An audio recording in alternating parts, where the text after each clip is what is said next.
Your failures, Mr. Secretary, since you've taken office has been staggering. You sent classified operational information over Signal to chest thump in front of your wife, who, by the way, has no security. Careful. So no, General. Well, it's not really a yes or no question, Madam Senator. We plan all kinds of different things. I think it is a yes. Let the military get back to its real job. Stop forcing them to do DHSs. And if you want to be DHS Secretary, maybe you can apply for that job when you're fired from this one due to your incompetence. Ladies and gentlemen, welcome back to the channel, where we put America first and call it like we see it. Today, we're breaking down a fiery exchange on Capitol Hill, led by none other than Senator Tammy Duckworth. She went on a real tear, hammering the Secretary of Defense over the Houthis, military spending, base renamings, and, of course, the supposed misuse of our military right here at home. Now, as a proud patriot and a supporter of our men and women in uniform, I've got a lot to say about this. So grab your coffee, buckle up, and let's get right into it.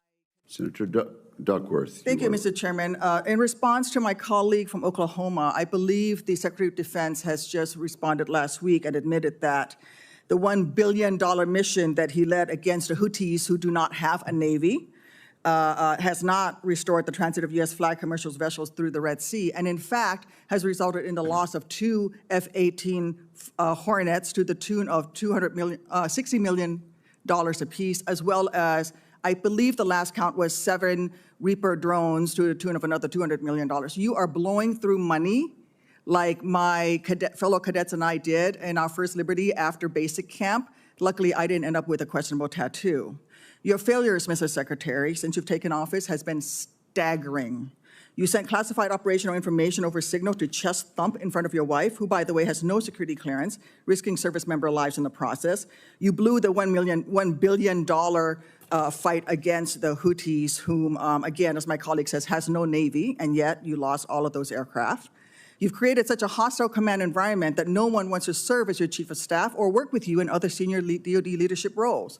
But what we should all be talking about, more than all of this, is that you have an unjustified, un-American misuse of the military in American cities, pulling resources and attention away from core missions to the detriment of the country, the war fighters, and yes, the war fighting that you claim to love. I don't know if this is because you are too inexperienced and incompetent to understand the real threats facing our country, or if it's because you are just an unqualified yes man who can't tell the president how to keep Americans safe. You are focusing on renaming basis for Confederate generals. You said just now to Senator King that to a man and to a woman, we would rather be associated with the old Confederate names. Well, I am one of those women. I served at Fort Rucker, Alabama, a base that was named for a traitor who took arms against the United States of America, led troops who killed Americans. It was renamed for Mike Novosel, a Medal of Honor recipient who, in his citation for the Medal of Honor, includes that he saved 29 American lives, to include hovering backwards in a helicopter towards an enemy bunker where a wounded American was laying and saved that person, including after being taken fire himself. I know a little something about what it takes to fly a helicopter when you've been hit by enemy fire. That was heroic. I'd rather be associated with Mike Novosel than a failed Confederate traitor. I don't know whether you are inexperienced or too incompetent, but I wonder when you will actually focus on our nation's warfighting mission. We know that California is just a deliberate, systematic, political and dangerous campaign led by you. We should not be using our military to play cops against Americans. General Kane, as chairman, a key part of your job is to coordinate military planning across the joint force. Is the department currently incorporating into any military plans expanding the use of the reserve forces to include the National Guard or active duty troops to support domestic law enforcement, including in other locations in the United States? Senator, you know, we careful. So no, General. Well, it's not really a yes or no question, Madam Senator. We plan all kinds of different things. I think it is a yes or no question. I'm not aware of anything, but the reason why I'm answering is the tags may be looking at something that I'm not aware of. What are you doing at your level? You're not aware of that happening at your level? Because we know that on his first day, President Trump directed U.S. Northern Command to revise its unified command plan to add new planning requirements to combat, and I quote, criminal activities. A series of follow-up executive orders continue to redirect DoD priorities to supporting domestic law enforcement, including one in April that tells DoD, and I quote, use national security assets for law and order. In other words, do law enforcement's job. I'd like to enter these executive orders into the record, Mr. Chairman. Is there objection? Without objection, so ordered. Secretary Hegseth, you say you are focused on warfighting and warriors. These are your words. Yet you are diverting untold DoD resources and attention to a fundamentally non-military mission of domestic policing. Across the country, we have qualified police officers who are trained for that mission. They know those streets better than the Marines you deploy to Los Angeles, who normally focus on the Indo-Pacific. And you recently approved 700 more troops in 3 other states to do admin and logistics works for ICE. You say all of this is valuable training, but I would much rather have our troops do tough, realistic training relevant to high-end combat. Instead of typing in spreadsheets for ICE, they should be conducting live fire maneuver exercises. Instead of patrolling American neighborhoods and standing in front of federal buildings, they should be rehearsing call for fire missions. We have local police who can stand in front of those federal buildings. And the list of distractions goes on. You are encouraging the DoD workforce to go work for DHS in increasing numbers. You're pulling the military away from facing foreign enemies who literally say things like death to America. And you're putting troops with weapons aimed at Americans.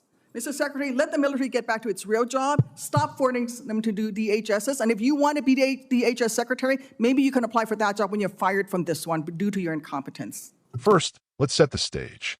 Duckworth claims the $1 billion campaign against the Houthis in the Red Sea was a failure because it didn't immediately restore U.S. commercial shipping. And yes, we lost some valuable hardware. 2 F-18s, 7 Reaper drones. She paints this as a waste, a blunder, and basically blames the Secretary of Defense for everything short of bad weather. Let me stop right there. War isn't cheap. It never has been, and it never will be. Our adversaries are getting bolder by the day, whether it's the Houthis, Iran, China, or Russia. Sometimes you have to spend to maintain superiority. These operations are about more than just dollars and cents. They're about sending a message. America will not stand by while our interests and our allies are threatened. Sure, losing aircraft hurts, but you know what hurts more? Allowing terrorists and pirates to choke off the arteries of global commerce. That costs trillions in the long run and risks American jobs, prosperity, and yes, our security. Now, Duckworth went after the Secretary for supposedly sending classified info to his wife over Signal. That's a serious accusation. If true, it needs to be investigated. No one is above the law, and we expect our leaders to protect classified material. But let's be honest, is this really about national security or just political grandstanding? Democrats had no problem with Hillary Clinton's private server, and the media shrugged off leaks during the Obama years. Suddenly, they're all about security? Give me a break. Duckworth claims the Secretary is such a terrible leader that no one wants to work for him. Listen, I'm the first to say we need strong, no-nonsense leadership at the Pentagon. If there's a toxic environment, fix it. But let's not pretend this is unique to the current Secretary or the party in power. What's really toxic is when politicians use our military as a prop for their own agendas. Whether it's woke social experiments, endless investigations, or virtue signaling over base names. Now here's where it gets personal for Duckworth. She defends the renaming of bases that honored Confederate generals, saying she'd rather serve at a base named after a Medal of Honor hero. I respect her service. Truly, I do. But let's get real. History is history. You don't erase it by tearing down names and statues. The men and women who serve at these bases don't care what's on the sign. They care about the mission. They care about America. Renaming bases is pure politics, a distraction from the real threats we face from abroad. Duckworth gets fired up about using troops for domestic support, helping IC, supporting law enforcement, standing guard at federal buildings. She calls it un-American misuse of the military. Let me tell you something. When American cities are burning, when the border is being overrun, when police are spread thin, who do you call? You call the military, the greatest fighting force in the world. That's not political. That's called protecting our homeland.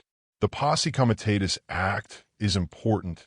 We're not talking about turning the military into a police force. But when there's a crisis, troops have always stepped up. From Hurricane Katrina to riots in D.C., sometimes you need boots on the ground to restore order and keep Americans safe. Now, Duckworth says troops should be training for high-end combat, not typing in spreadsheets for IC. I agree. Our military should be the most lethal, well-trained force on the planet. But let's not pretend admin work isn't part of the job. Logistics wins wars. And you know what else? Border security is national security. If the feds need help processing, moving, or supporting operations, that's a legitimate use of military assets. Would I rather have them firing live rounds at the range? Sure, but sometimes the biggest threats are the ones inside our own borders. She brings up executive orders from President Trump, directing the DoD to support law enforcement and use national security assets for law and order. And she makes it sound like a bad thing. You know what? When the streets aren't safe, when criminals run rampant, law and order is what keeps America free. If the military can help keep the peace, so be it. That's what they swore an oath to do, defend this country from all enemies, foreign and domestic. So what's the bottom line? Senator Duckworth can grandstand all she wants, but the real threat isn't our own military being misused. It's politicians tying their hands, kneecapping their effectiveness, and turning every decision into a partisan circus. Do we need accountability at the Pentagon? Absolutely. Should we honor true American heroes? 100%. But let's keep our eyes on the real enemies, those who threaten our way of life from beyond our shores, and those who would undermine our safety from within. If you agree, smash that like button, subscribe, and share this video with your fellow patriots. America is worth fighting for, and I'll never apologize for putting our country, our troops, and our freedom first. God bless you, and God bless the United States of America.